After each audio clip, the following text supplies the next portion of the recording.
Selamat malam pendengar Radio Berita Kasih yang saya kasih dalam Tuhan. Dimanapun Anda berada pada malam hari ini, saya mengucapkan selamat datang, selamat bergabung dengan saya Dr. Stephen Einstein Liao dalam acara kita bersama Mutiara Kebenaran. Dan pendengar yang saya kasih dalam Tuhan, kita akan membahas kebenaran firman Tuhan dalam kitab Keluaran pada malam hari ini. Dan kita sudah sampai pada sesi pasal yang ke-18. Dan menurut hemat saya kita akan bisa menyelesaikan sampai dengan pasal yang ke-19. Dan itu yang akan kita coba lakukan. Di dalam acara Mutiara Kebenaran kita membahas kebenaran-kebenaran firman Tuhan secara sistematis. Satu pasal demi satu pasal, ayat per ayat. Dan dengan cara pendekatan sedemikian rupa, kita bisa membahas seluruh Alkitab. Kadang-kadang kalau kita hanya mengandalkan khotbah-khotbah, terutama di gereja-gereja yang tidak berkhotbah secara ekspositori, maka seringkali kita hanya mendengarkan khotbah atas beberapa perikop firman Tuhan saja. Nah, saya tidak mengatakan bahwa khotbah-khotbah pada hari Minggu itu sesuatu yang buruk, itu adalah sesuatu yang sangat baik.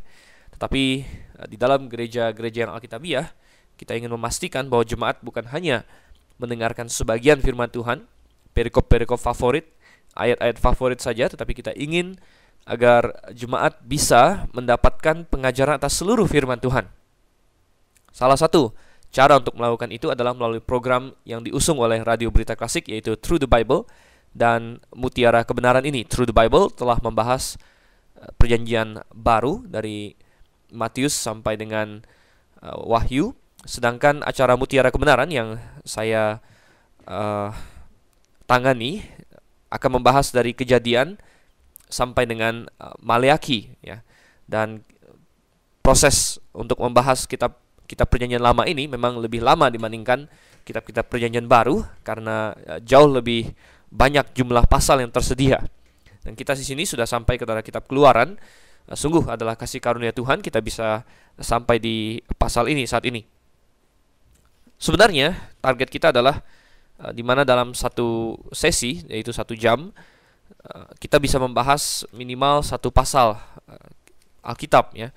Tetapi kita kadang-kadang karena pasal-pasal dalam Alkitab tidak semuanya seragam, maka harus kadang-kadang ada perubahan mengenai hal itu. Kadang-kadang ada pasal yang sangat panjang atau sangat padat informasi, sehingga dalam satu sesi kita tidak menghabiskan seluruh pasal, melainkan hanya satu perikop atau beberapa ayat saja. Tetapi di lain sisi ada juga kadang-kadang pasal-pasal yang pendek atau pasal-pasal yang tidak terlalu padat informasi, ya. Dan saat-saat demikian maka kita akan mungkin dalam satu sesi membahas lebih dari satu pasal. Dan hari ini kita akan membahas pasal yang ke-18 sampai dengan pasal yang ke-19. Sebenarnya ini adalah cukup panjang ayat-ayat ini, tetapi saya rasa kita bisa membahas semuanya dalam sesi pada malam hari ini. Baiklah, kalau Anda bersama dengan saya, Anda bisa membuka Alkitab Anda pada saat ini, dan kita akan membuka dan mulai membahas. Kalau Anda tidak punya Alkitab, Anda bisa mendengarkan. Saya tetap akan membacakan ayat-ayat yang kita akan bahas di sini.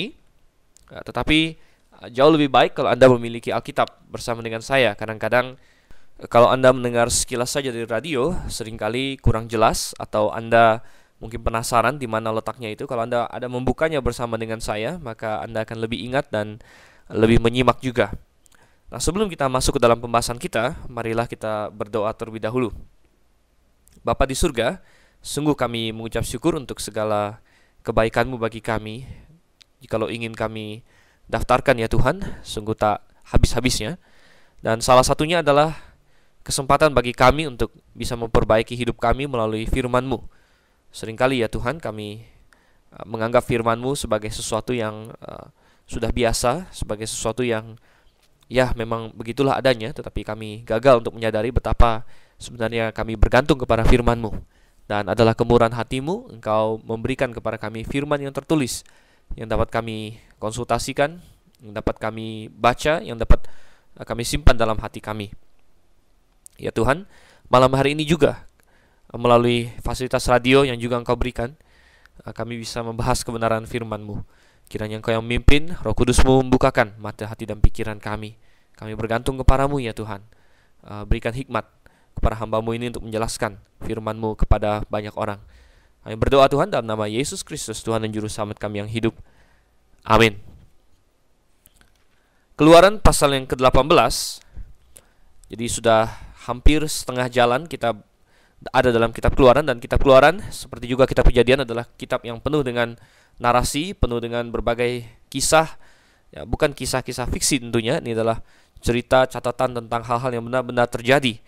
Dan kalau Anda baru ikut bersama dengan Mutiara Kebenaran dan Anda baru masuk dalam pasal yang ke-18, ya tentu Anda bisa mendapatkan banyak pengajaran daripadanya. Tetapi untuk pembelajaran yang penuh akan suatu kitab, saya anjurkan Anda mendengarkan dari awal. Dan sebenarnya Anda bisa membeli CD rekaman seluruh Mutiara Kebenaran. Kalau sudah jadi satu kitab, Anda boleh beli itu di Grafe, ya. Jadi kitab Kejadian sudah selesai dan kita sedang dalam kitab Keluaran. Baiklah, kita baca Keluaran pasal yang ke-18. Saya akan bacakan dulu ayat yang pertama sampai ayat yang ke-12, saudara. Ayat 1 sampai ayat yang ke-12 berbunyi demikian. Kedengaranlah kepada Yitro, imam di Midian, mertua Musa, segala yang dilakukan Allah kepada Musa dan kepada Israel umatnya, yakni bahwa Tuhan telah membawa orang Israel keluar dari Mesir. Lalu Yitro, mertua Musa, membawa serta Zipora, istri Musa, yang dahulu disuruh Musa pulang. Dan kedua anak laki-laki Zipora, yang seorang bernama Gersom, sebab kata Musa, aku telah menjadi seorang pendatang di negeri asing. Dan yang seorang lagi bernama Eliezer, sebab katanya, Allah Bapakku adalah penolongku dan telah menyelamatkan aku dari pedang Firaun. Ketika Yitro, mertua Musa beserta anak-anak dan istri Musa sampai kepadanya di padang gurun, tempat ia berkemah dekat gunung Allah, disuruhnyalah mereka mengatakan kepada Musa, aku mertuamu Yitro datang kepadamu membawa istrimu beserta kedua anaknya. Lalu keluarlah Musa menyongsong mertuanya itu, sujudlah ia kepadanya dan menciumnya. Mereka menanyakan keselamatan masing-masing lalu masuk ke dalam kemah. Sesudah itu Musa menceritakan kepada mertuanya segala yang dilakukan Tuhan kepada Firaun dan kepada orang Mesir karena Israel, dan segala kesusahan yang mereka alami di jalan, dan bagaimana Tuhan menyelamatkan mereka. Bersukacitalah Yitro tentang segala kebaikan yang dilakukan Tuhan kepada orang Israel, bahwa ia telah menyelamatkan mereka dari tangan orang Mesir. Lalu kata Yitro, terpujilah Tuhan yang telah menyelamatkan kamu dari tangan orang Mesir dan dari tangan Firaun. Sekarang aku tahu bahwa Tuhan lebih besar dari segala Allah, sebab ia telah menyelamatkan bangsa ini dari tangan orang Mesir, karena memang orang-orang ini telah bertindak angkuh terhadap mereka. Dan Yitro, mertua Musa, mempersembahkan korban bakaran dan beberapa korban sembelihan bagi Allah. Lalu Harun dan semua tua-tua Israel datang untuk makan bersama-sama dengan mertua Musa di hadapan Allah. Kita pada saat ini sedang melacak perjalanan bangsa Israel keluar dari Mesir, mulai dari hari mereka keluar sampai perjalanan mereka di padang gurun.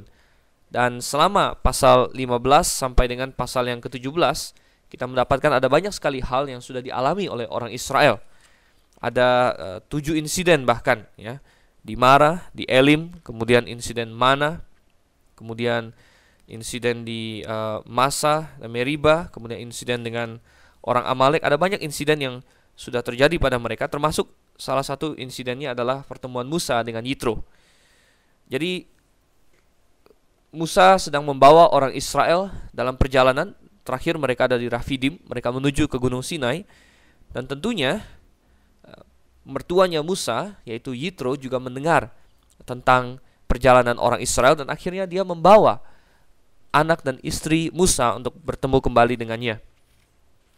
Terakhir kali kita mendengar tentang anak dan istri Musa adalah di Keluaran pasalnya yang keempat. Dan di situ kita melihat bagaimana Zipora dengan terpaksa menyunatkan anaknya Musa. Dan karena Tuhan hampir saja membunuh Musa, karena Zipora rupanya selama ini telah menentang penyunatan anak mereka. Dan kita tidak membaca apa-apa tentang mereka, tapi rupanya kita dapatkan Musa ternyata mengirim mereka pulang.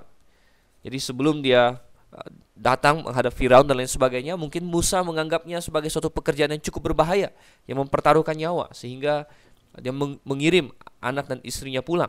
Ini bukan berarti Musa tidak percaya kepada Tuhan, dan Tuhan sudah berkata bahwa dia akan membebaskan bangsa Israel.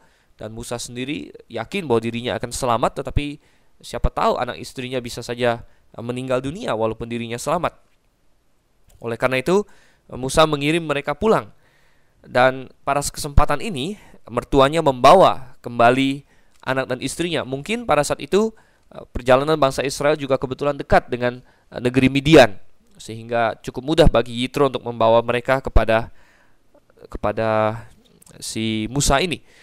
Dan kita membaca bahwa Yitro ini adalah pribadi yang cukup unik juga di dalam Alkitab.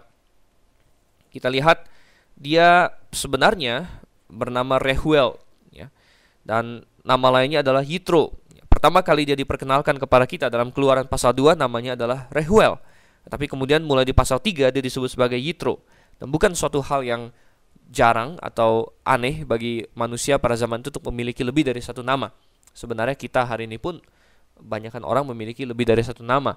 Apalagi dengan tren yang saya lihat hari ini, banyak bayi diberi nama yang panjang-panjang, saudara. Ya, dengan 2 nama depan dan nama belakang itu minimal. Kadang-kadang ada yang diberi nama tengah, ada yang terdiri dari 4 nama. Jadi sebenarnya ada banyak sekali manusia yang punya lebih dari satu nama, tidak ada kesalahan dalam Alkitab, ya. Apalagi kalau kita lihat Musa adalah yang menulis kitab Taurat, dan tentu Musa sebagai menantu dari Yitro, dia tahu persis semua nama si Yitro, ya. Dia tahu bahwa pertama-tama dia dikenal sebagai Rehuel, kemudian belakangan sebagai Yitro. Tidak ada masalah di sini. Satu hal yang menarik tentang Yitro ini lagi adalah dia disebut sebagai imam di Midian. Dan ini sudah diperkenalkan kepada kita mulai dari pasal 2 ayat yang ke-16. Adapun imam di Midian itu mempunyai 7 anak perempuan. Dan ada suatu ketidakjelasan di sini apa yang dimaksud dengan imam di Midian. Ada berbagai pendapat. Ada yang mengatakan bahwa dia adalah imam terhadap berhala-berhala, ya.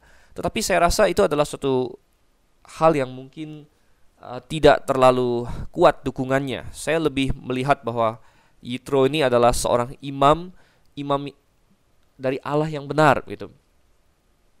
Waktu itu kita tahu adalah peralihan sebelum turunnya hukum Taurat kepada bangsa Israel di tanah Mesir, adalah zaman ibadah simbolik juga dengan ayah sebagai imam, ya.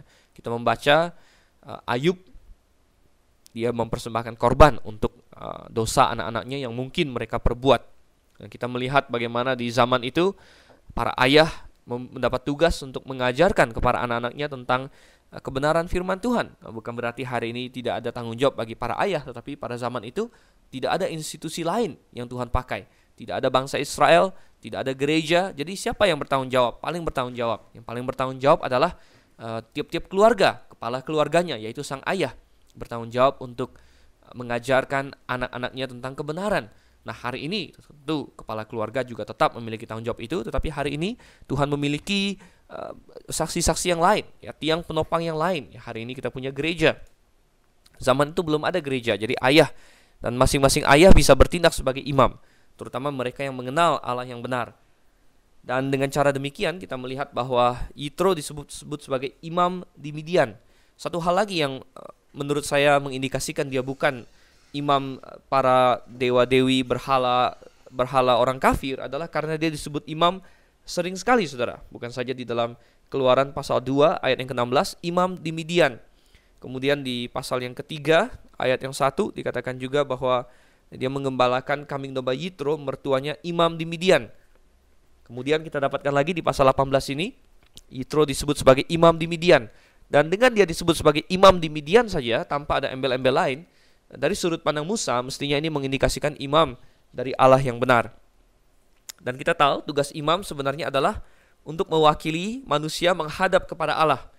Dan mungkin ada yang berkata, tapi Yitro bukan orang Israel. Benar, ya, Yitro bukan orang Israel, tetapi sebenarnya pengenalan akan Allah masih ada banyak di bangsa-bangsa lain pada zaman itu.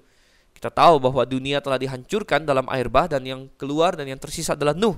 Jadi pada awalnya yang tersisa dari dunia yang kita kenal sekarang ini, dunia setelah air bah, adalah orang-orang yang semuanya mengenal Tuhan. Nuh, 3 orang anaknya, mereka semua kenal dengan Allah yang benar. Dan tentunya mereka mengajari anak-anak mereka, tergantung apakah mereka setia pada Tuhan atau tidak. Sem mengajari anak-anaknya dengan baik. Lalu kita lihat juga bahwa mungkin Yafet juga mengajari anak-anaknya dengan baik. Mungkin Ham tidak mengajari anak-anaknya dengan baik. Dan salah satu bahkan keturunan dari Sem adalah Abraham, ya, dan salah satu keturunan Abraham adalah tidak lain dari Midian, saudara. Jadi dikatakan Yitro adalah orang Midian, dan Midian ya sebenarnya masih merupakan keturunan dari Abraham juga. Kalau pendengar sekalian ingin melihatnya, boleh membuka kembali dalam Kejadian pasal yang ke-25 ayat 1 dan 2. Setelah kematian Sarah, Abraham ada mengambil seorang istri lagi bernama Ketura, dan Ketura melahirkan bagi Abraham seorang anak yang salah satunya adalah Midian. Dan sebenarnya di situ juga ada anak yang lain namanya Medan, saudara. Itu bukan Medan yang orang-orang Medan pada hari ini Medan yang lain lagi. Tapi yang jelas ada Midian di sana. Jadi Midian sebenarnya masih keturunan Abraham, dan Abraham adalah orang beriman, dan Abraham ada mengajarkan, saya yakin, kepada semua anak-anaknya tentang jalan yang benar, tentang Allah yang benar. Oleh karena itu, Ismail, salah satu anak Abraham, percaya kepada Allah yang benar. Ya. Kemudian anak-anaknya yang lain, Midian termasuk, percaya kepada Allah yang benar. Nah, adalah dalam generasi-generasi setelah mereka, di mana mereka jauh dari pusat kebenaran dan mereka mulai melupakan Tuhan, barulah mereka menjadi kafir. Dan rupanya di Midian pada zaman Musa, pengenalan akan Allah yang benar itu masih ada, dan Yitro adalah salah satu buktinya. Dan kita melihat dia adalah imam di Yitro, dan bukti lain bahwa dia adalah imam dari Allah yang benar adalah kita baca di dalam ayatnya yang ke-8 tadi, dalam Keluaran pasal 18, bukan ayat yang ke-8, ayat yang ke-12 ya, di mana Yitro ada mempersembahkan korban bakaran dan beberapa korban sembelihan bagi Allah. Jadi kita melihat di sini dia bisa mempersembahkan korban bagi Allah yang benar ya. Artinya dia memang adalah imam bagi Allah yang benar. Dan kita melihat di sini Yitro membawa Zipora, Gersom dan Eliezer. Nah, Gersom dan Eliezer sudah sempat kita bahas bahwa dua anak Musa ini menggambarkan perjalanan rohani Musa. Bagaimana dengan menambahkan anaknya Gersom ya. Dan Gersom memiliki arti pendatang ya, orang asing ya. Dan Musa berkata, aku telah menjadi seorang pendatang di negeri asing. Sedangkan Eliezer, Eli artinya Allahku, dan Ezer adalah pertolongan. Jadi Allah Bapakku adalah penolongku. Ini menggambarkan bahwa Musa ketika di Midian tidak melupakan Tuhan sama sekali. Nah, kita baca terus bagaimana Yitro berhubungan dengan Musa, dan kita mendapatkan bahwa di antara kedua orang ini ada suatu kedekatan hubungan yang luar biasa, dan ini merupakan suatu model yang baik, saudara. Hari ini banyak sekali laki-laki yang tidak baik hubungannya dengan mertuanya, atau perempuan yang tidak baik hubungannya dengan mertuanya ya. Ini sudah sering diangkat dalam berbagai sinetron, berbagai film. Nanti ada menantu perempuan marah atau ditindas oleh mertua perempuan, atau intrik-intrik keluarga dan lain sebagainya. Kita mengucap syukur bahwa Musa tidak demikian ya. Musa memberikan contoh yang baik, dan seorang Kristen juga demikian. Apakah keluarga istrimu, keluarga suamimu adalah orang percaya atau bukan, Anda harus menjadi suatu kesaksian bagi mereka. Anda harus membina hubungan yang baik ya. Dengan cara itulah Anda bisa memenangkan mereka. Kalau mereka sudah orang percaya, maka terlebih lagi ya, kita harus hidup dengan damai, dan kita saling menghormati, dan bahkan mereka tentu menjadi istilahnya orang tua yang kedua bagi kita ya. Setelah orang tua kita pribadi, tentunya orang tua dari pasangan hidup kita adalah orang tua kedua begitu. Dan mereka harus dihormati sesuai dengan kedudukan sebagai orang tua. Oleh karena itulah Yitro ketika sudah dekat ke perkemahan orang Israel, tidak langsung datang kepada Musa begitu saja seperti tamu yang tidak diundang. Tidak, dia stop di luar, dan dia menyuruh orang memberitahu kepada Musa bahwa mertuanya datang mau melihat dia ya. Dia adalah mertua, dan Musa menganggapnya atau menghormatinya seperti orang tuanya sendiri. Oleh karena itu Musa yang buru-buru pergi keluar. Musa yang adalah pemimpin bangsa ya, pergi buru-buru keluar dan menyongsong mertuanya, memeluk dia, dan tentunya mencium dia dan lain sebagainya.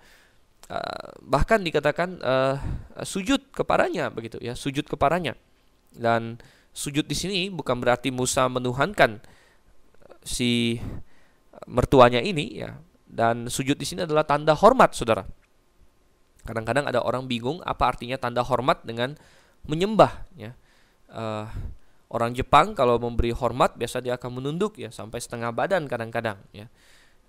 Dan apakah itu menyembah? Tidak, saudara. Tetapi bagaimana dengan orang Chinese, orang-orang Tionghoa tertentu, atau orang agama Buddha yang mereka bersujud menyembah kepada kuburan orang tuanya ya, kepada yang lain-lain? Apakah ini sesuatu yang boleh dilakukan oleh orang Kristen? Saya katakan tidak, ya.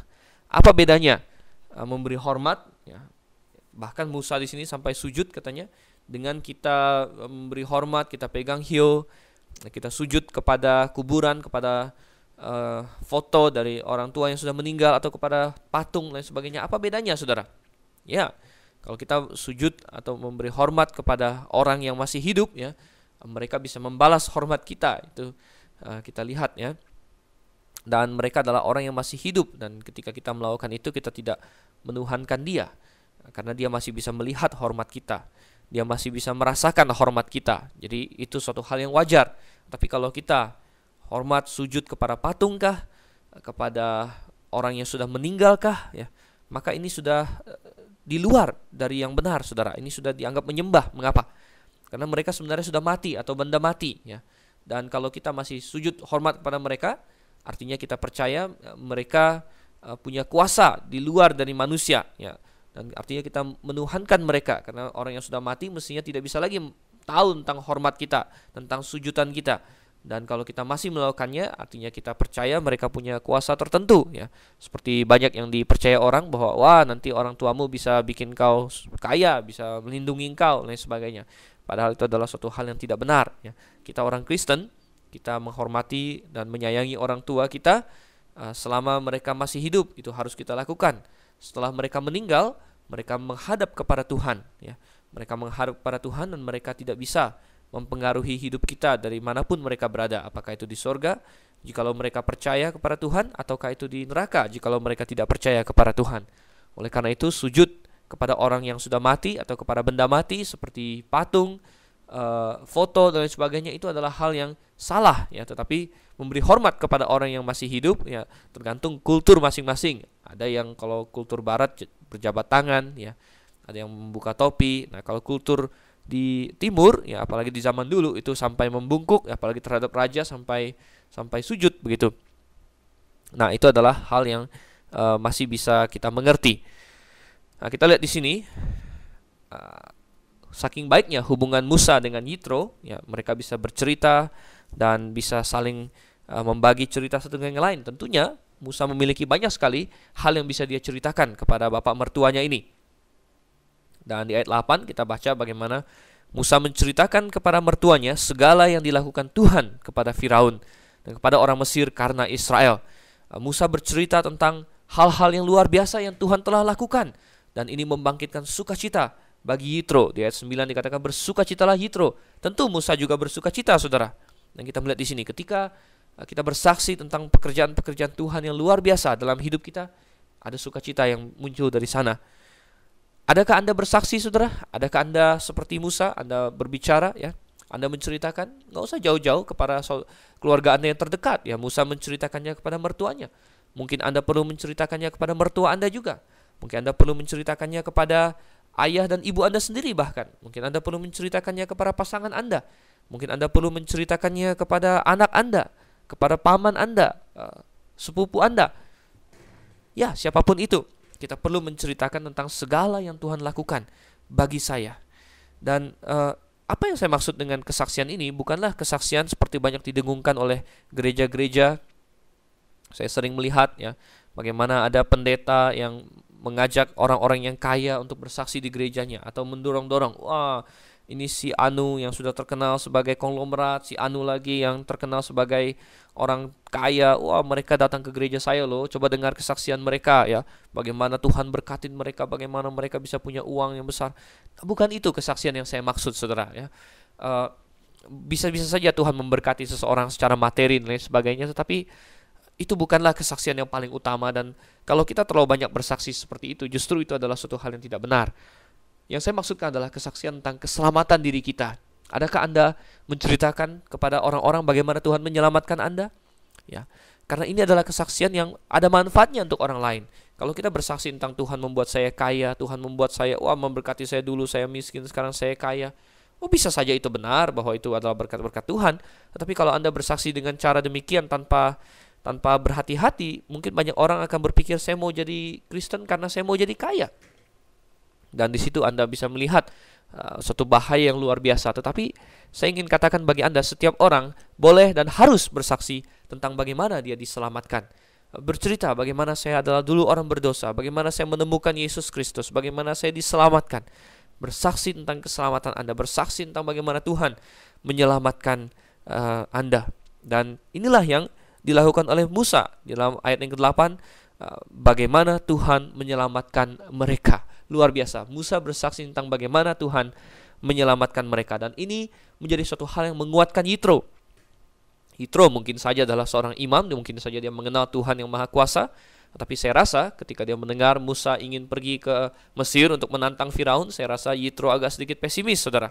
Saya rasa Yitro agak sedikit takut bahwa Musa mungkin akan terbunuh. Saya rasa Yitro dia walaupun dia kenal Allah yang benar, tapi iman dia adalah iman yang lemah, ya, dan dia dikuatkan di sini. Karena di ayat yang ke-10 dia berkata, terpujilah Tuhan, ya. Dan di ayat 11 dikatakan, sekarang aku tahu bahwa Tuhan lebih besar dari segala Allah, sebab ia telah menyelamatkan bangsa ini.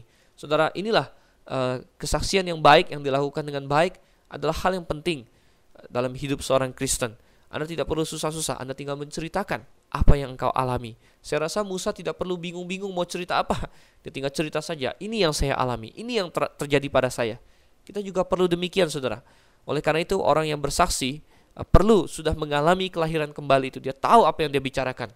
Saya tenggarai bahwa alasan terbesar mengapa mayoritas orang Kristen tidak bersaksi adalah karena mereka mayoritasnya memang tidak percaya kepada Tuhan. Mereka hanya orang Kristen saja. Mereka sendiri belum pernah merasakan keselamatan yang begitu besar itu. Sehingga apa yang mau mereka ceritakan? Disuruh bersaksi mereka bingung, ya. Mereka hanya bisa ayo ke gereja, ayo ke gereja. Hanya itu saja. Ayo percaya Yesus, mungkin mereka tahu. Tetapi apa itu percaya Yesus? Bagaimana itu? Apa yang terjadi? Mereka tidak punya suatu petunjuk sekalipun. Karena mereka memang belum diselamatkan. Tapi bagi Anda yang sudah diselamatkan, bersaksilah, bukalah mulut Anda. Saya ajak kita baca lagi sekarang ayat yang ke-13 sampai ayat yang ke-27. Ayat 13 sampai ayat yang ke-27. Keesokan harinya duduklah Musa mengadili di antara bangsa itu, dan bangsa itu berdiri di depan Musa dari pagi sampai petang. Ketika mertua Musa melihat segala yang dilakukannya kepada bangsa itu, berkatalah ia, apakah ini yang kau lakukan kepada bangsa itu? Mengapakah engkau seorang diri saja yang duduk, sedang seluruh bangsa itu berdiri di depanmu dari pagi sampai petang? Kata Musa kepada mertuanya itu, sebab bangsa ini datang kepadaku untuk menanyakan petunjuk Allah. Apabila ada perkara di antara mereka, maka mereka datang kepadaku dan aku mengadili antara yang seorang dan yang lain. Lagi pula aku memberitahukan kepada mereka ketetapan-ketetapan dan keputusan-keputusan Allah. Tetapi mertua Musa menjawabnya, tidak baik seperti yang kau lakukan itu. Engkau akan menjadi sangat lelah, baik engkau, baik bangsa yang beserta engkau ini. Sebab pekerjaan ini terlalu berat bagimu, takkan sanggup engkau melakukannya seorang diri saja. Jadi sekarang dengarkanlah nasihat perkataanku, aku akan memberi nasihat kepadamu dan Allah akan menyertai engkau. Adapun engkau, wakililah bangsa ini di hadapan Allah, dan kau hadapkanlah perkara-perkara mereka kepada Allah. Kemudian haruslah engkau mengajarkan kepada mereka ketetapan-ketetapan dan keputusan-keputusan, dan memberitahukan kepada mereka jalan yang harus dijalani, dan pekerjaan yang harus dilakukan. Di samping itu kau carilah dari seluruh bangsa itu orang-orang yang cakap dan takut akan Allah, orang-orang yang dapat dipercaya dan yang benci kepada pengejaran suap. Tempatkanlah mereka di antara bangsa itu menjadi pemimpin 1.000 orang, pemimpin 100 orang, pemimpin 50 orang, dan pemimpin 10 orang. Dan sewaktu-waktu mereka harus mengadili di antara bangsa, maka segala perkara yang besar haruslah dihadapkan mereka kepadamu. Tetapi segala perkara yang kecil diadili mereka sendiri. Dengan demikian mereka meringankan pekerjaanmu, dan mereka bersama-sama dengan engkau turut menanggungnya. Jika engkau berbuat demikian dan Allah memerintahkan hal itu kepadamu, maka engkau akan sanggup menahannya, dan seluruh bangsa ini akan pulang dengan puas senang ke tempatnya. Musa mendengarkan perkataan mertuanya itu dan dilakukannya lah segala yang dikatakannya. Dari seluruh orang Israel, Musa memilih orang-orang cakap dan mengangkat mereka menjadi kepala atas bangsa itu, menjadi pemimpin 1.000 orang, pemimpin 100 orang, pemimpin 50 orang, dan pemimpin 10 orang. Mereka ini mengadili di antara bangsa itu sewaktu-waktu perkara-perkara yang sukar dihadapkan mereka kepada Musa, tetapi perkara-perkara yang kecil diadili mereka sendiri. Kemudian Musa membiarkan mertuanya itu pergi dan ia pulang ke negerinya. Ya, pendengar sekalian yang saya kasih dalam Tuhan, kita lihat di sini bahwa kunjungan Yitro kepada Musa ternyata membawa hasil yang sangat baik sekali. Bukan saja Zipora, istri Musa, dengan anaknya Musa bisa kembali bersama dengan Musa. Tetapi kita dapatkan di sini Yitro bahkan membuat suatu nasihat yang sangat baik sekali. Ada beberapa hal yang kita lihat di sini. Bagaimana pertama dia menyaksikan apa yang Musa lakukan. Dan Musa katanya mungkin ketika pertama kali ketemu Yitro, ya, bapak mertuanya, mereka menghabiskan malam hari makan bersama, tukar cerita. Tetapi kemudian keesokan harinya Musa segera bertugas lagi, ya. Dan Yitro mungkin memperhatikan apa yang dilakukan oleh menantunya ini, dan dia melihat Musa duduk mungkin di suatu daerah dan semua banyak sekali ramai orang Israel datang menghadap dia. Dan Anda perlu ingat perspektif bahwa bangsa Israel yang keluar dari Mesir waktu itu minimal ada sekitar 2 juta orang, ya, baik itu laki-laki yang dewasa, perempuan, dan anak-anak.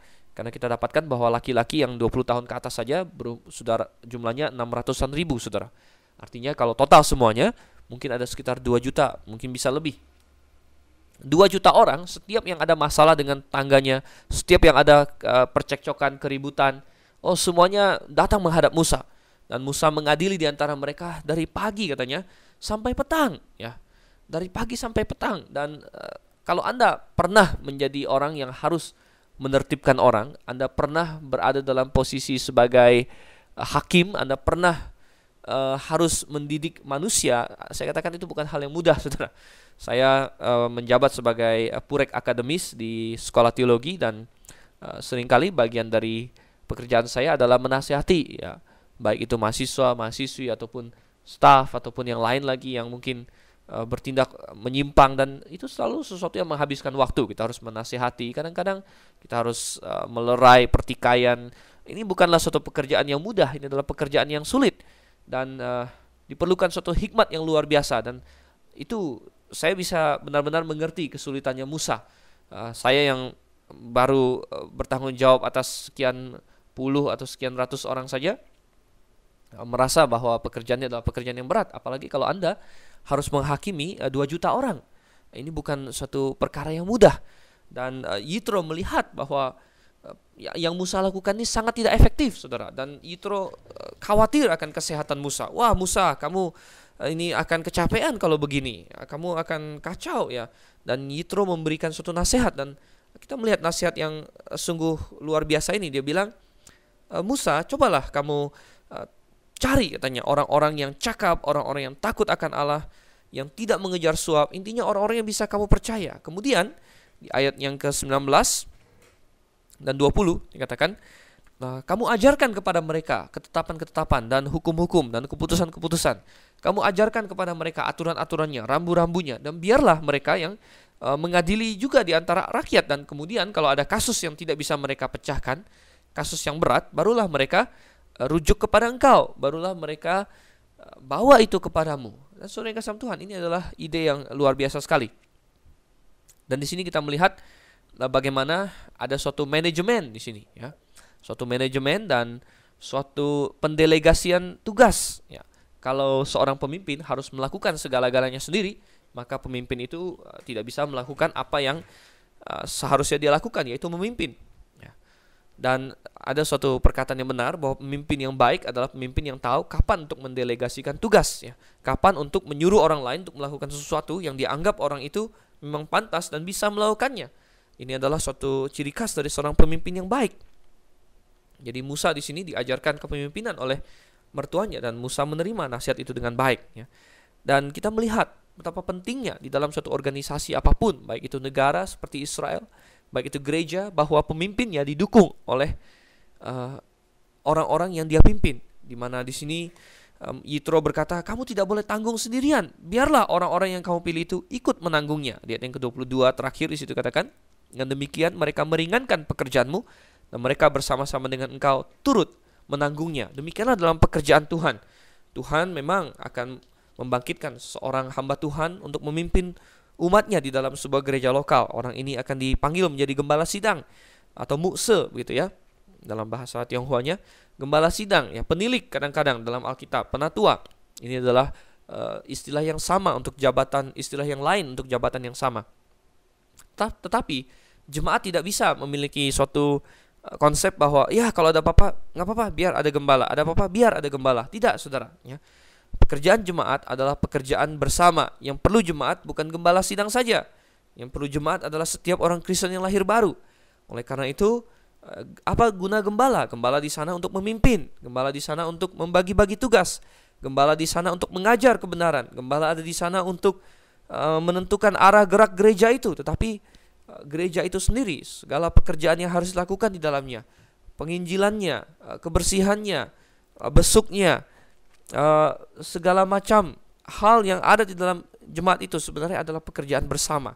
Nah, gembala tentu punya tanggung jawab untuk mengajar jemaatnya, bahwa Anda yang bertugas ini, Anda yang bertugas itu. Tapi jemaat juga harus siap untuk ikut menanggung pekerjaan itu bersama dengan gembala mereka, bersama dengan pemimpin mereka.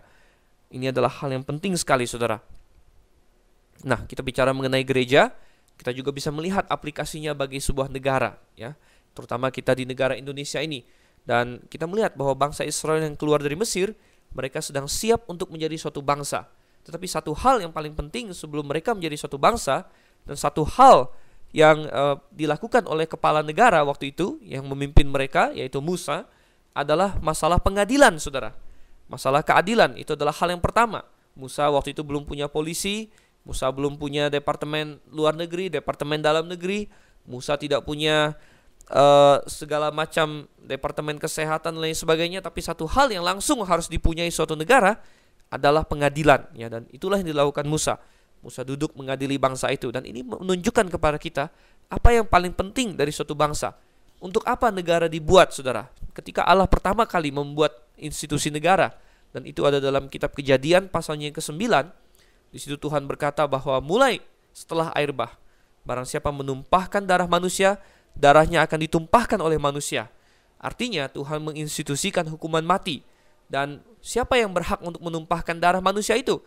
Ya, manusia juga, kata Tuhan. Tentu bukan sembarang orang, tapi institusi manusia yang diberi tanggung jawab, yaitu negara, saudara.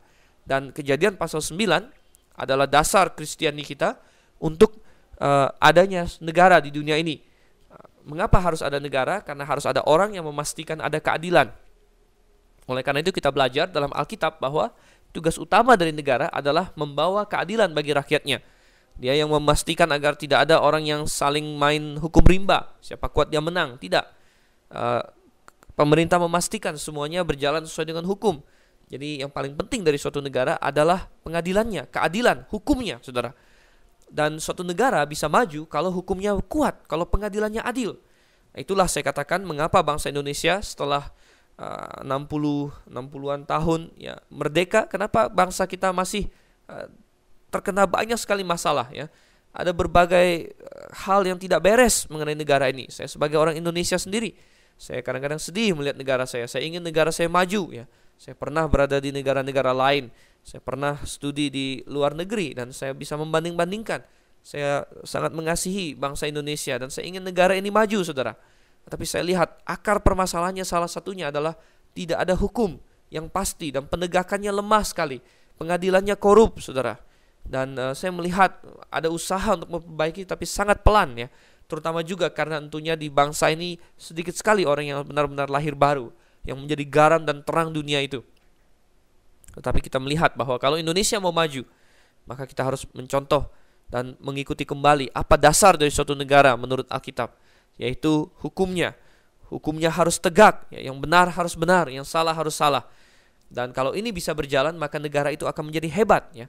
Negara itu baru akan maju, ya, dalam segala bidang yang lain.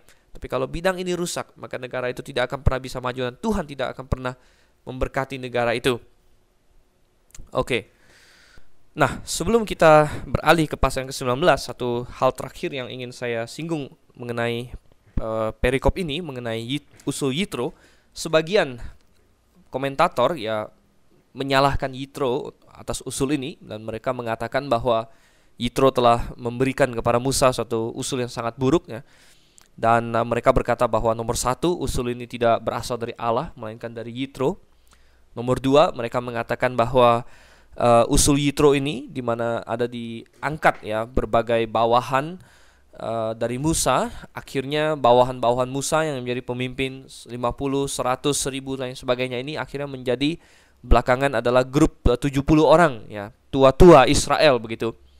Dan grup 70 orang tua-tua Israel ini menurut mereka adalah yang akhirnya belakangan beribu-ribu tahun kemudian menjadi grup Sanhedrin yang mengadili Yesus dan yang menyalibkan Yesus. Dan atas dasar itu mereka mengatakan bahwa usul ini sebenarnya adalah usul yang di luar dari kehendak Allah. Tetapi menurut saya itu tidak beralasan. Nomor satu, memang bukan Allah sendiri yang menyampaikan ini, tapi Allah bisa menggunakan orang lain untuk menyampaikan sesuatu bagi kita, suatu usul yang baik. Bagi orang Kristen hari ini, kadang-kadang kita mendapat nasihat yang baik dari orang ya. Nah, kita bisa menganggapnya sebagai nasihat yang baik ya.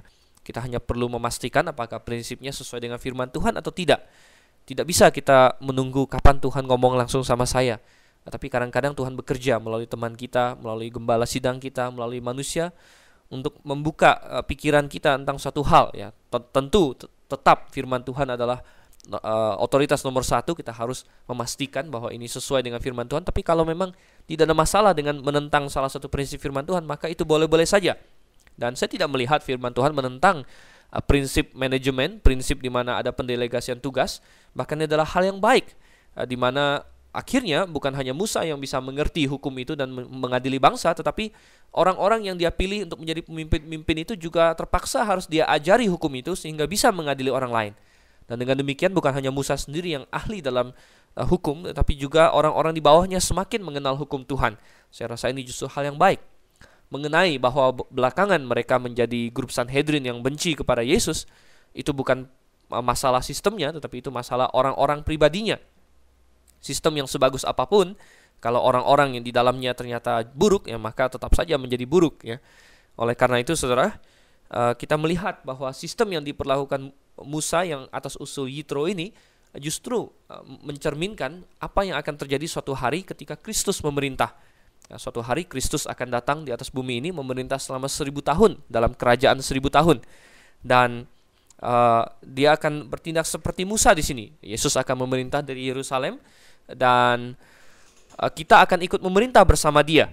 Di dalam perumpamaan Tuhan Yesus dalam Lukas ya, pasalnya yang ke 19 ya, ada perumpamaan tentang mina atau talenta yang dibagi-bagikan, dan orang yang setia Tuhan berkata, masuklah dan turutlah dalam kebahagiaan Tuhanmu, engkau akan memerintah atas 10 kota dan lain sebagainya. Di dalam 2 Timotius 2 ayat 12 dikatakan jikalau kita setia, kita akan ikut memerintah bersama dengan Tuhan. Di dalam Wahyu pasal yang ke-20 ayat 4 sampai 6, orang-orang yang telah setia dan yang telah mati untuk kebenaran, mereka akan ikut memerintah bersama dengan Tuhan. Jadi dari ayat ini terlihat bahwa kita akan ikut memerintah bersama Kristus. Nah, bagaimana caranya kita memerintah bersama Kristus, saudara? Kristus sebagai Raja Agung zaman itu, memerintah dari Yerusalem. Tetapi kita akan seperti dalam perumpamaan Lukas, di mana ada kota-kota tertentu diberikan kepada hamba-hamba yang setia. Maka kita bisa membayangkan bahwa orang-orang percaya akan menjadi istilahnya ada yang menjadi gubernurnya atas sekian kota, kemudian mungkin yang pahalanya kurang menjadi mendapat satu kota di bawah gubernur itu dan lain sebagainya. Jadi ada pendelegasian. Ini adalah hal yang wajar dan yang baik sekali. Oke, sekarang kita masuk ke pasal yang ke-19 dan saya akan mulai bacakan ayat yang pertama sampai dengan ayat yang ke-6 terlebih dahulu. Demikian bunyi firman Tuhan.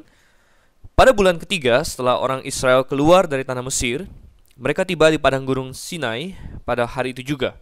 Setelah mereka berangkat dari Rafidim, tibalah mereka di padang gurun Sinai, lalu mereka berkemah di padang gurun. Orang Israel berkemah di sana di depan gunung itu. Lalu naiklah Musa menghadap Allah dan Tuhan berseru dari gunung itu kepadanya, beginilah kau katakan kepada keturunan Yakub dan kau beritakan kepada orang Israel, kamu sendiri telah melihat apa yang kulakukan kepada orang Mesir dan bagaimana aku telah mendukung kamu di atas sayap Raja Wali dan membawa kamu kepadaku. Jadi sekarang jika kamu sungguh-sungguh mendengarkan firman-Ku dan berpegang pada perjanjian-Ku, maka kamu akan menjadi harta kesayangan-Ku sendiri dari antara segala bangsa, sebab akulah yang mempunyai seluruh bumi. Kamu akan menjadi bagiku kerajaan imam dan bangsa yang kudus. Inilah semuanya firman yang harus kau katakan kepada orang Israel. Saudara yang kasih Tuhan, kita dapatkan di sini perjalanan bangsa Israel akhirnya sampai juga kepada tujuan mereka. Ingat bahwa pertama kali orang Israel meminta izin keluar dari Mesir di hadapan Firaun adalah supaya mereka bisa pergi berjalan ke padang gurun dan di sana mempersembahkan korban kepada Tuhan. Dan tempat di mana Tuhan ingin mereka mempersembahkan korban kepadanya bukanlah tempat sembarangan, tapi di Gunung Sinai, yang di bagian-bagian Alkitab disebut juga Gunung Allah, saudara. Gunung Sinai kita tahu memiliki nama lain, Gunung Horeb. Dan Sinai atau Horeb ini merupakan tempat di mana di pasalnya yang ketiga dalam kitab Keluaran ini, Allah kembali menampakkan diri kepada Musa waktu itu. Dan di gunung itulah Musa melihat semak duri yang terbakar itu. Dan di sanalah Musa mendapatkan amanatnya untuk pergi membebaskan orang Israel. Dan ke situlah orang Israel pergi untuk bertemu dengan Tuhan. Dan di Gunung Sinai inilah kita melihat orang Israel katanya berkemah di padang gurun di depan gunung itu. Jadi tentu bukan pas di gunungnya langsung, tapi ada gunung, kemudian di depannya ada tempat yang lapang, ada padang gurun, dan mereka membuat perkemahan di sana. Sedangkan gunung itu ada di hadapan mereka. Dan di tempat inilah Tuhan mengikat suatu perjanjian dengan bangsa Israel. Dan perjanjian ini akhirnya belakangan disebut sebagai perjanjian Musa, saudara. Dalam Alkitab ada berbagai perjanjian. Ada perjanjian Abraham, antara Tuhan dengan Abraham. Ada perjanjian Nuh waktu itu. Ada perjanjian Palestina nanti di kitab Ulangan. Ada perjanjian Daud di 2 Samuel. Ada perjanjian baru di Yeremia dan Yeskiel. Dan berbagai perjanjian ini sungguh adalah sesuatu yang Tuhan berikan atau Tuhan ikat dengan manusia. Nah, perjanjian ada yang berbeda-beda, saudara. Ada perjanjian yang tidak bersyarat. Contohnya adalah perjanjian Abraham, ya. Tuhan telah mengatakan bahwa Ia akan menepati perjanjiannya dengan Abraham sampai selama-lamanya. Itu adalah perjanjian yang kekal. Dan Tuhan tidak memberikan suatu syarat bagi Abraham bahwa mereka harus tetap mampu melakukan semua perintah Tuhan. Tidak, ya. Mengapa? Karena Tuhan tahu tidak ada manusia yang mampu untuk menggenapi seluruh perjanjiannya. Dan Tuhan membangun perjanjian Abraham berdasarkan iman Abraham dan berdasarkan kasih karunia-Nya. Dan kita melihat Tuhan ya tetap akan menepati perjanjian Abraham. Dan perjanjian Abraham, kalau Anda ikut Mutiara Kebenaran, kitab Kejadian, ya berisikan tentang janji Tuhan bahwa keturunan Abraham akan seperti bintang di langit, pasir di laut, bahwa mereka akan memiliki tanah Kanaan sebagai milik pusaka selama-lamanya, dan juga bahwa mereka akan menjadi berkat bagi banyak bangsa. Dan itu semua akan digenapi. Oleh karena itu sampai kepada akhir zaman, bangsa Israel tidak akan hilang untuk selama-lamanya. Banyak orang sempat meragukan janji Tuhan kepada Abraham. Selama 1900 tahun bangsa Israel tidak didapati. Orang Yahudi tersebar-sebar di seluruh penjara dunia, dan ada suatu bahaya bahwa mereka akan terasimilasi ke dalam budaya-budaya yang berbeda-beda, dan akhirnya tidak ada lagi yang bisa disebut sebagai orang Yahudi. Tetapi saudara, Tuhan tidak mengizinkan itu, dan akhirnya pada abad ke-20 ini kita melihat bangsa Israel kembali terbentuk sebagai suatu negara di daerah Timur Tengah sana. Ini semua adalah suatu bukti bahwa Allah masih dengan serius menjaga perjanjiannya dengan Abraham. Nah, perjanjian dengan Musa adalah hal yang berbeda lagi. Perjanjian dengan Musa kita lihat sebenarnya bukan dengan Musa, tapi perjanjian Tuhan dengan bangsa Israel, tetapi melalui perantaraan Musa, sehingga sering disebut sebagai Mosaic Covenant atau perjanjian Musa. Perjanjian ini adalah perjanjian yang bersyarat, saudara. Jadi kita lihat di pasalnya yang keempat, Tuhan berkata, "Kamu sendiri telah melihat apa yang kulakukan kepada orang Mesir, bagaimana aku telah mendukung kamu di atas sayap Raja Wali dan membawa kamu kepadaku." Pertama-tama kita lihat dulu bagaimana Tuhan mengingatkan Israel akan kasih karunia-Nya kepada bangsa Israel sampai dengan sejauh ini. Bagaimana ibaratnya mereka seperti dibawa di atas sayap Raja Wali.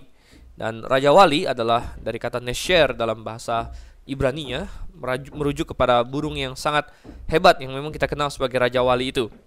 Dan burung ini adalah burung yang terkuat dan terbesar, terindah di antara semua burung. Dan burung ini sering Tuhan pakai untuk menggambarkan dirinya sendiri. Bagaimana di dalam Mazmur misalnya dikatakan bahwa kita berlindung di bawah kepak sayap Tuhan, ya.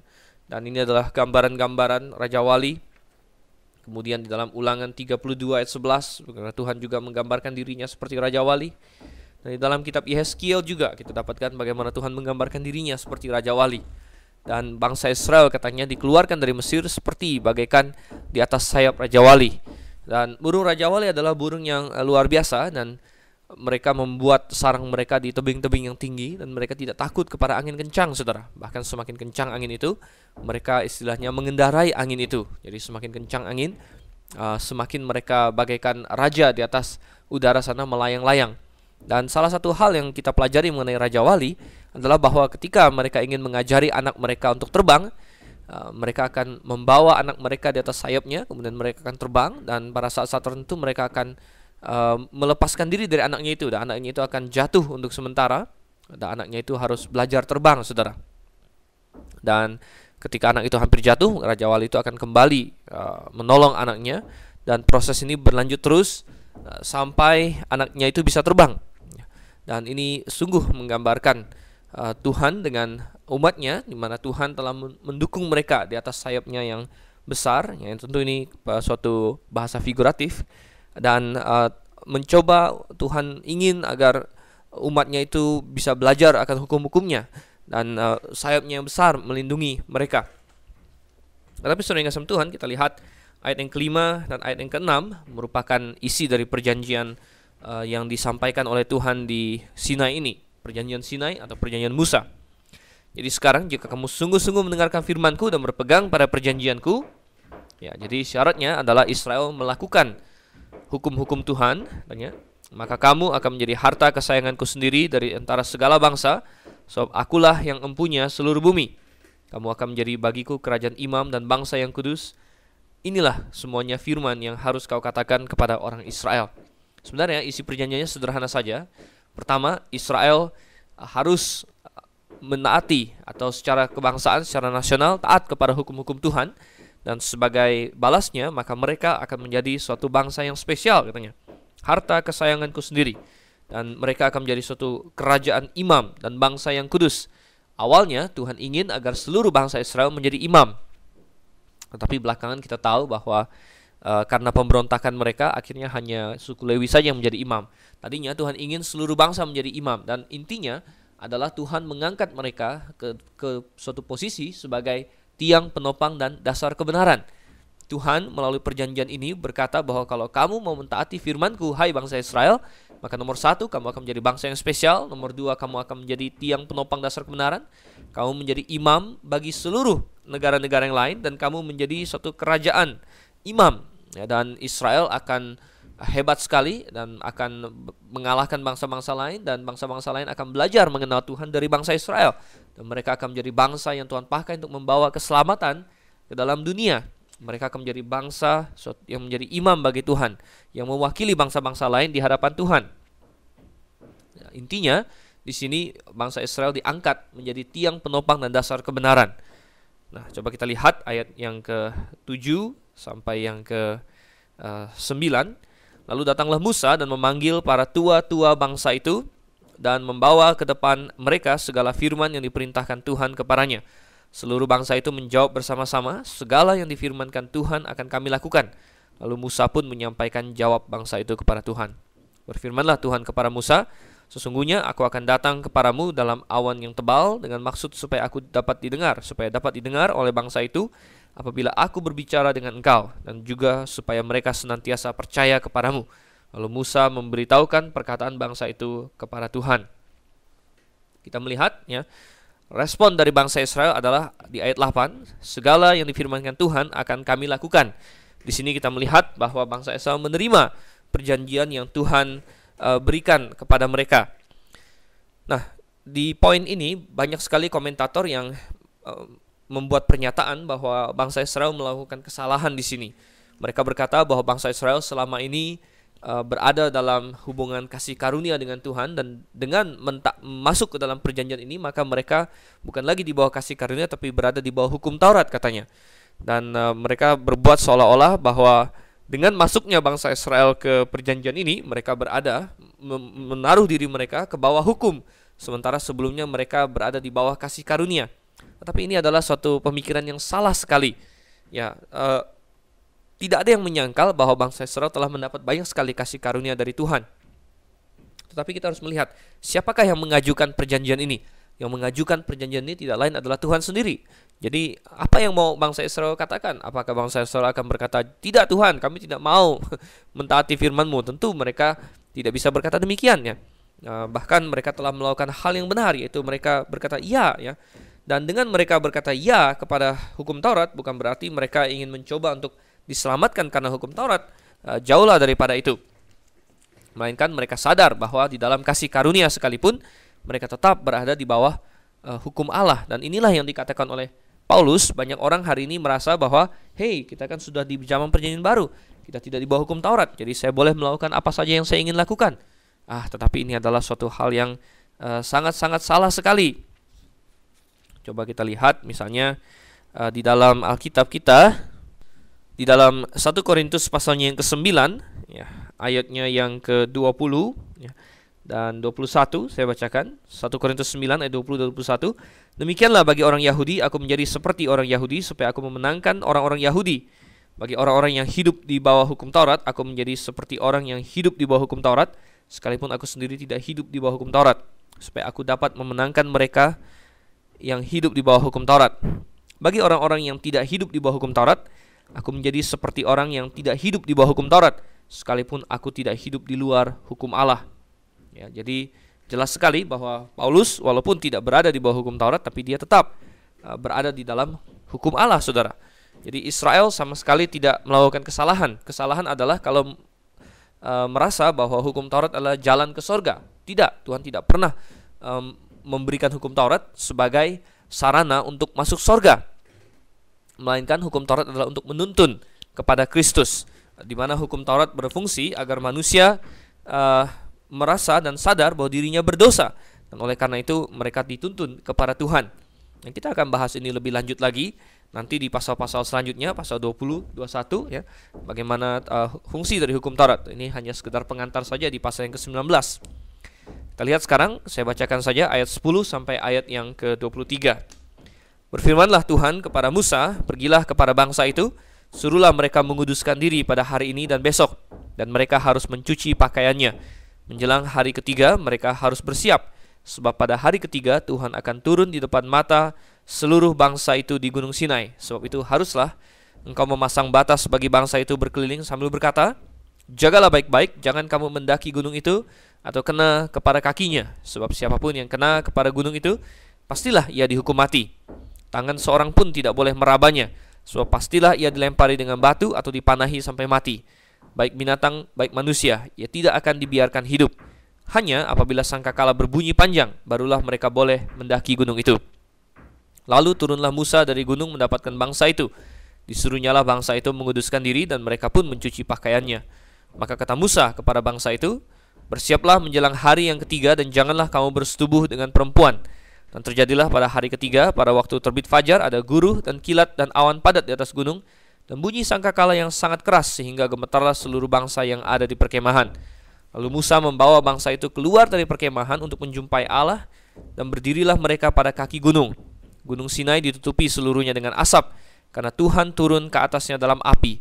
Asapnya membubung seperti asap dari dapur, dan seluruh gunung itu gemetar sangat. Bunyi sangkakala kian lama kian keras. Berbicaralah Musa, lalu Allah menjawabnya dalam guruh. Lalu turunlah Tuhan ke atas gunung Sinai, ke atas puncak gunung itu. Maka Tuhan memanggil Musa ke puncak gunung itu, dan naiklah Musa ke atas. Kemudian Tuhan berfirman kepada Musa, turunlah, peringatkanlah kepada bangsa itu, supaya mereka jangan menembus mendapatkan Tuhan hendak melihat-lihat, sebab tentulah banyak dari mereka akan binasa. Juga para imam yang datang mendekat kepada Tuhan haruslah menguduskan dirinya, supaya Tuhan jangan melanda mereka. Lalu berkatalah Musa kepada Tuhan, tidak akan mungkin bangsa itu mendaki gunung Sinai ini, sebab engkau sendiri telah memperingatkan kepada kami demikian. Pasanglah batas sekeliling gunung itu dan nyatakanlah itu kudus. Saya teruskan sampai 25. Lalu Tuhan berfirman kepadanya, pergilah, turunlah, kemudian naiklah pula engkau beserta Harun, tapi para imam dan rakyat tidak boleh menembus untuk mendaki menghadap Tuhan, supaya mereka jangan dilandanya. Lalu turunlah Musa mendapatkan bangsa itu, dan menyatakan hal itu kepada mereka. Di dalam ayat yang ke-9 tadi, Tuhan berkata bahwa supaya bangsa Israel tahu bahwa bukan Musa yang membuat-buat semua ini, bukan Musa yang mengarang-arang, Tuhan sendiri akan turun dan berjumpa dengan bangsa itu. Di tempat inilah Tuhan akan melantik mereka sebagai bangsa spesial bagi Tuhan, bangsa yang akan Tuhan pakai untuk menegakkan kebenaran, tiang penopang dan dasar kebenaran. Dan Tuhan sendiri akan turun mendapatkan mereka. Dan ini juga dimaksudkan supaya bangsa Israel percaya bahwa bukan Musa yang membuat-buat masalah Tuhan dan lain sebagainya ini, tapi mereka akan mendengar suara Tuhan sendiri. Dan kita diajarkan satu hal dari ayat yang ke-10 sampai ayat yang ke-25, yaitu bahwa sebenarnya antara Allah yang kudus dengan manusia yang berdosa ada suatu pemisahan. Itu adalah salah satu tujuan utama dari hukum Taurat, yaitu mengajarkan tentang pemisahan antara Allah yang kudus dengan manusia yang berdosa. Dan kekudusan dengan dosa selalu ditekankan bahwa itu terpisah. Di dalam seluruh hukum Taurat ada penekanan akan hal ini. Kita melihat bagaimana semua hukum simbolik dalam Israel menunjuk kepada hal ini. Ya, ada hukum binatang yang haram, binatang yang halal. Ini adalah cara Tuhan mengajarkan bahwa bukan segala sesuatu secara rohani itu oke. Ada yang baik, ada yang tidak baik. Tetapi ini disimbolkan dengan makanan haram dan halal. Padahal pada hakikatnya semua binatang adalah ciptaan Tuhan.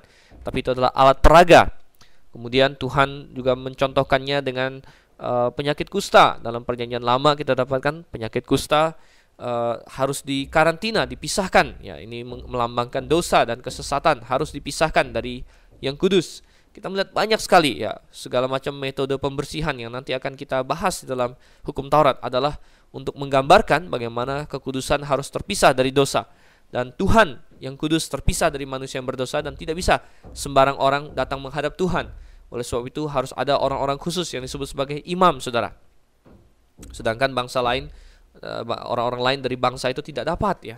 Dan kita melihat di sini, dan Tuhan juga mengajarkan orang yang dekat dengan Dia maka juga bisa datang mendekat kepadanya. Contohnya Musa. Sedangkan yang sisanya mereka harus bersiap untuk bertemu dengan Tuhan.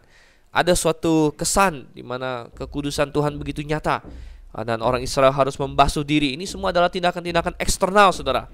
Membasuh badannya, tidak bersetubuh dengan pasangannya, dan lain sebagainya. Ini semua adalah aksi-aksi luar yang sebenarnya tidak ada hubungan dengan kekudusan hati ya. Orang bisa saja sudah mandi pakai sabun tapi hatinya sangat busuk.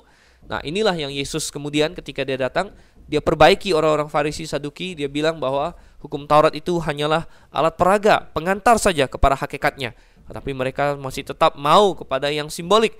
Nah, itu adalah suatu kesalahan. Tetapi waktu zaman Musa di Keluaran pasal 19 itu, yang simbolik memang masih berlaku, dan mereka dengan senang hati melakukannya. Mereka sungguh terkesan, mereka ketakutan melihat kekudusan Tuhan yang luar biasa, yang katanya turun ke atas gunung itu bagaikan api dan asap ya, yang sangat hebat sekali. Dan orang Israel diajar bahwa mereka tidak boleh mendekat. Kalau siapa naik atau memegang tangan saja dia pasti mati. Dan ini untuk mengajarkan tentang bahwa Allah yang kudus tidak dapat didekati oleh manusia yang berdosa. Benar, saudara, Allah yang kudus tidak dapat didekati oleh manusia yang berdosa.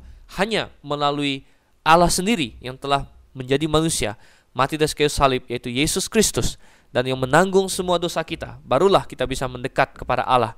Dalam Efesus dikatakan bahwa kita yang dahulu jauh telah di dalam Yesus Kristus dibawa dekat kepada Allah.